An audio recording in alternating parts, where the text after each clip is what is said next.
There's a do now. It says, think about what it means to be independent of something versus dependent upon something.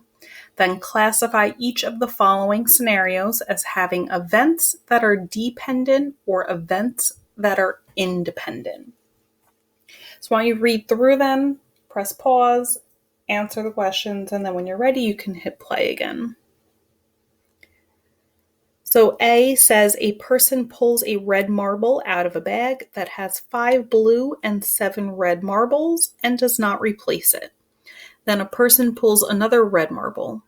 Is the probability of pulling the second red marble out dependent on pulling the first red marble? Explain. So the answer here, yes, they are dependent. And the reason is because the number of marbles changes from one pull to the next.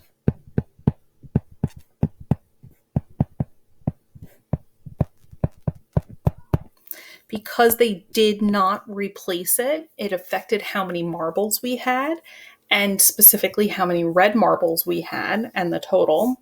So because of that, that will affect our probability. So it does depend upon what happens first in order to figure out what happens second. But question B says a person flips a coin and notes that it comes up heads.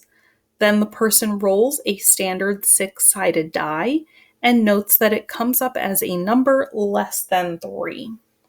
Is the probability that the number came up less than 3 dependent on getting a head when flipping the coin? Explain. The answer, is it dependent? No, it is not dependent. And that's because one outcome does not affect the other.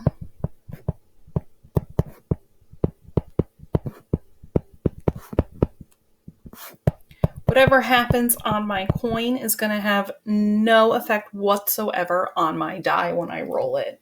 The two things are not related at all, so one is not dependent of the other. So in that case, we would say that they are independent of one another.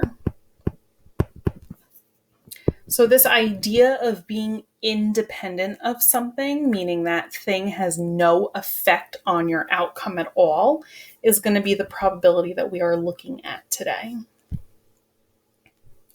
So it says here, the idea of independence is one that comes fairly naturally. But it is important in order to see if there are associations amongst two events.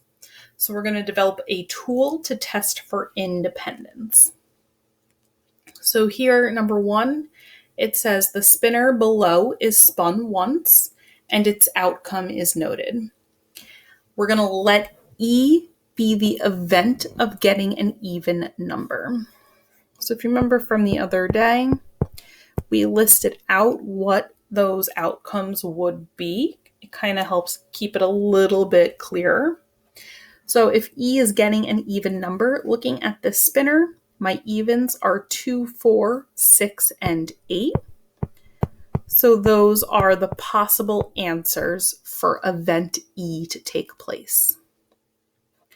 We're then going to let P sub R be the event of getting a prime number. So if you remember from the other day, a prime number is a number that is divisible by only one end itself. 1 is not considered a prime number, but 2 was considered a prime number. 3 was considered a prime number. 5 and 7. And then we are going to let L be the event of getting a number less than 5. So less than 5 would be 4, 3, 2, and 1. Those are the possible outcomes on the spinner that are less than 5. So part A says to find the probability of getting an even number. So the probability of E, well, E has 4 things in it, 2, 4, 6, and 8, out of the 8 sections on the spinner. So the probability of getting something in event E is 4 out of 8, which is 1/2. Normally, remember, I say that you do not have to simplify your fractions. For this, I am going to, just because at the end it will help us come together with all of our thoughts. Part B says the probability of getting an even number given that the outcome was a prime number. So remember, the word given is one of our key words that tells us we are doing our conditional probability. So this is from last week. So the formula here, remember, it is their intersection, what they have in common, over the condition of being prime. So the events even and prime, what they have in common would be the number 2. They only have one thing in common. So I put a 1 on top for the one thing they have in common, that number 2. Over the prime numbers, there were 4 things, 2, 3, 5, and 7. So 1 out of 4. Part C, the probability of getting an even number given that the outcome was a number less than 5. So we're finding the probability of even given the number was less than 5. So again, the formula from last week, we take their intersection and divide it by the condition, which is to be less than 5. So now the intersection of even and less than 5. So looking at those 2 sets, the first and last one I have on top, what they have in common, their intersection, the numbers 2 and 4 show up in both sets. So they have 2 things in common over the less than, we have the probability of L, less than 5. There are 4 things in that set. So 2 out of 4 is our probability, which is 1/2. So now part D, which event does E depend on? Prime or being less than 5? Which one does it depend on? Well, we say that E is dependent on the prime numbers, and that is because the probability got changed. So the prime number, or the even number, the even numbers in A, that probability was 1/2. But when we introduced the prime numbers and made that a condition that had to be satisfied, our probability was no longer 1/2 of getting an even number. So we say that the even numbers were independent on the numbers that were less than 5. And that is because the probability stayed the same. So they are independent of one another. Having the outcome have to be less than 5 had no effect on our chances of getting an even number. We still had a 1 out of 2 chance of getting an even number, whether we were looking at the entire spinner or looking at just the numbers that were less than 5. So we say that those two events, even and less than 5, are independent of one another. One does not affect the other one from happening. So the definition of independent events, we say two events, A and B, are defined to be independent of another if the probability of A given B is equal to the probability of A without B existing. Meaning that that event B does not affect that probability whatsoever. If they are equal, it means that the two events are independent. If they are not equal, it means they are not independent. So equal, independent, not equal, not independent.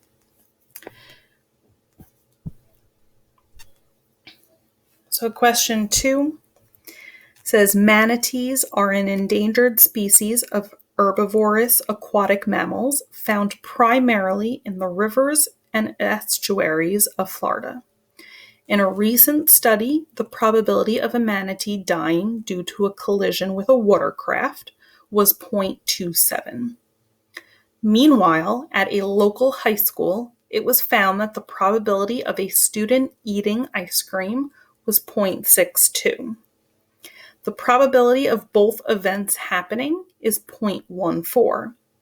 Are these two events independent of each other? So you'll see the word independent in the question when you're meant to do this test. So with this, we have these two events. The events are the probability of the manatees dying, and the second event is the probability of a student eating ice cream. Looking at that formula we have above, that test that's right there, it does not matter which one you make A and which one you make event B. So we can do, this is a test that we're doing, we can do the probability of the manatees dying given that the student eats ice cream, and see, is that equal to the probability of the manatees dying without taking into consideration the ice cream? Or you could do it the other way around. You could do the probability of the student eating ice cream given the manatees are dying, but then you're testing, is that equal to the probability of the student eating ice cream by itself without the manatees being involved? So let's do the first one, and then I will do the second one for you also so you can see. But the first one, this is our conditional probability from last week. So to find it, we do their intersection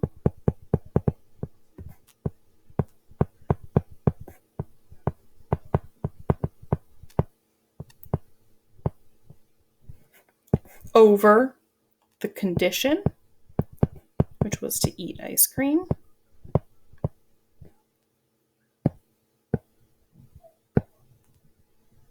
let's get rid of this so I have room.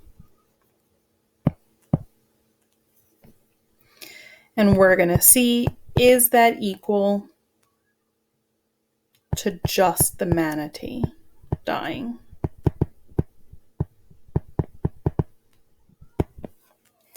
So first we'll do their condition.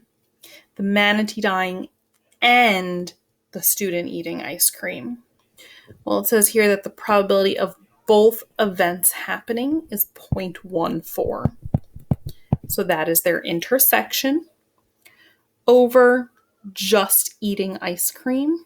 So just eating ice cream is 0.62. Is this equal to the probability of just the manatee dying by itself, which was 0.27?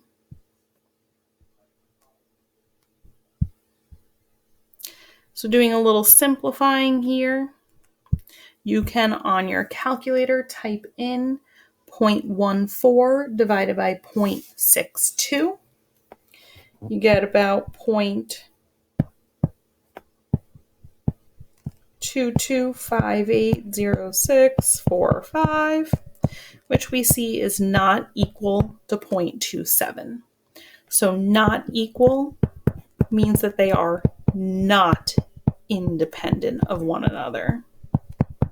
That probability was affected, so they are not independent. Now remember, I did say at the beginning that we could have reversed that. We could have done the student eating ice cream given the manatees were dying and check to see if that was equal to the ice cream by itself. In which case, that condition, you are doing again the intersection. So ice cream and manatees together over just the condition of manatees and seeing if that was equal to ice cream. So their intersection on top again is still 0.14. The manatees by themselves, 0.27. Is that equal to the ice cream by itself, which was 0.62? So doing that math out, dividing 0.14 by 0.27, you get about 0.51851852, which is not 0.62. So again, not equal, not independent. So yes, the math, the numbers were different, but you still have the same result regardless. Keep in mind that I said that you can do either one of these. Do not have to do both of these tests. You just want to do one or the other, but I'm just showing you that the order does not matter. So if you're using this test, it does not matter which one is event A and which one is event B.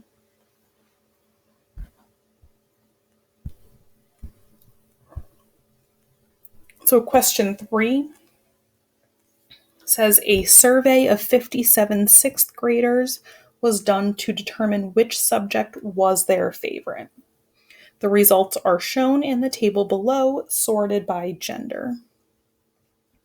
So A says, does it appear, based on the data in this table, that the preference for math as a favorite subject is independent of a student's gender?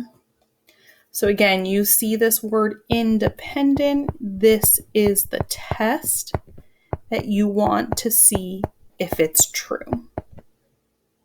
If they are equal, they are independent. Not equal, not independent.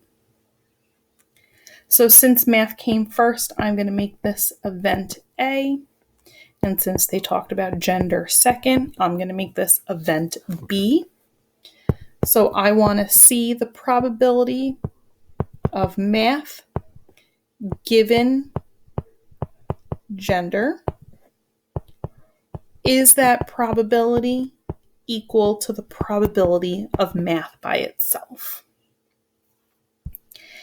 Now, I said before that this A and B does not matter. I could have had these reversed. You're going to end up with the same outcome regardless. However, or I should say, likewise, Gender also does not matter. You can test either gender.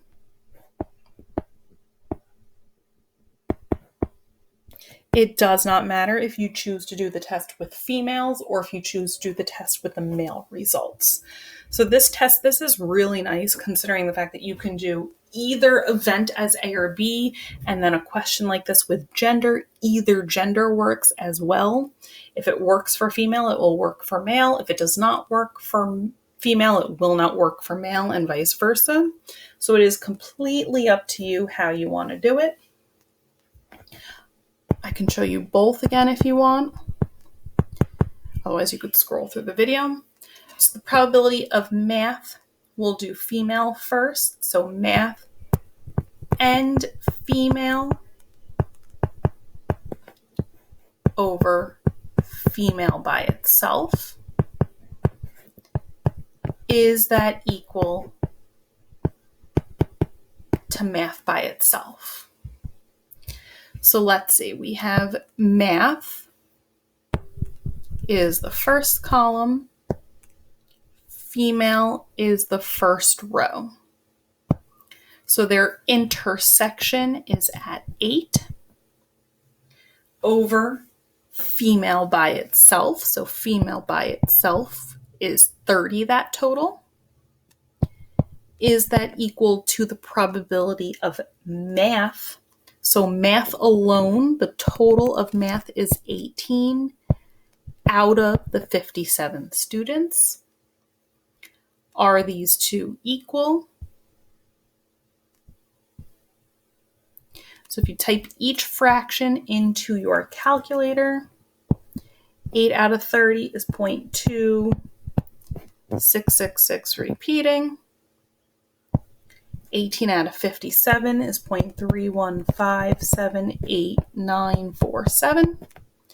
They are not equal. So again, that means not independent.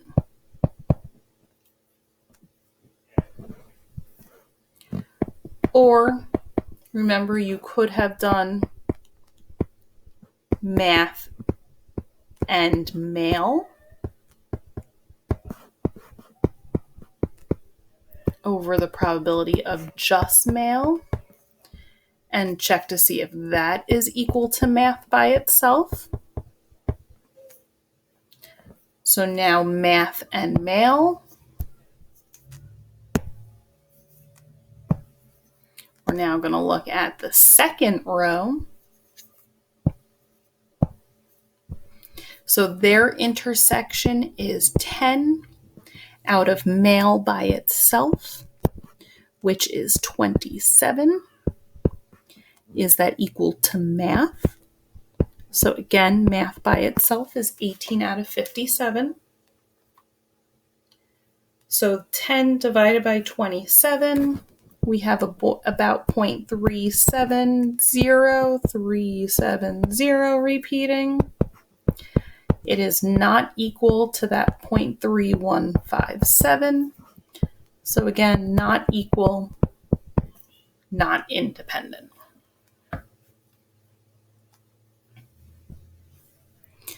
Part B, does it appear, based on the data in the table, that the preference for social studies as a favorite subject is independent of a student's gender? So again, I'm just going to make social studies my A and gender my B again, just because social studies came first and A comes first in the alphabet. But like I said, the order does not matter. So again, our test, probability of A given B, is that equal to the probability of A alone? So the probability of social studies given the student's gender, is that equal to the probability of social studies alone? Again, either gender works. It does not matter.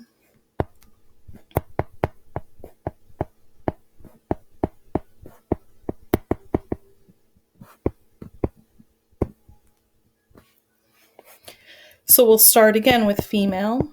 So probability of social studies given that the student is female, is that equal to the probability of social studies by itself? So the formula for this given, this condition, remember, is their intersection. This is the formula from last week, over the condition. Is that equal to the probability of just social studies? So their intersection, social studies and female. So social studies is that third one. And female, their intersection is 10. Over just female. So just female, the total is 30. Is that equal to the probability of social studies by itself? So social studies by itself, the total is 19 out of the 57 students. So both of these come out to be 1/3. So since they are equal, they are independent.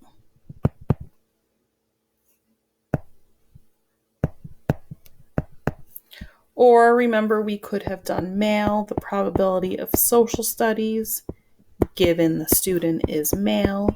Is that equal to the probability of social studies by itself?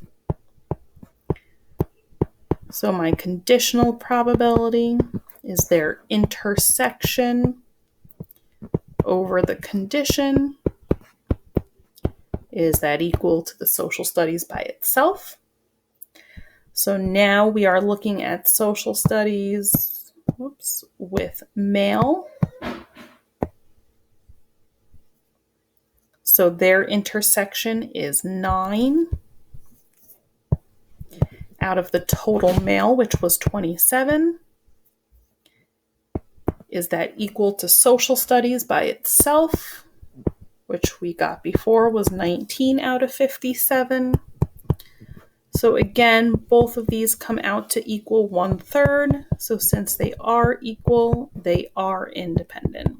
But again, you only have to do one of these two tests. You do not have to do both.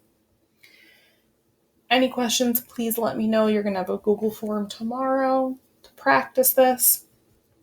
And then we do another type of test for this on Thursday. But again, any questions, please reach out to me on Google Classroom or send an email, and I'd be happy to help. Enjoy the rest of your day.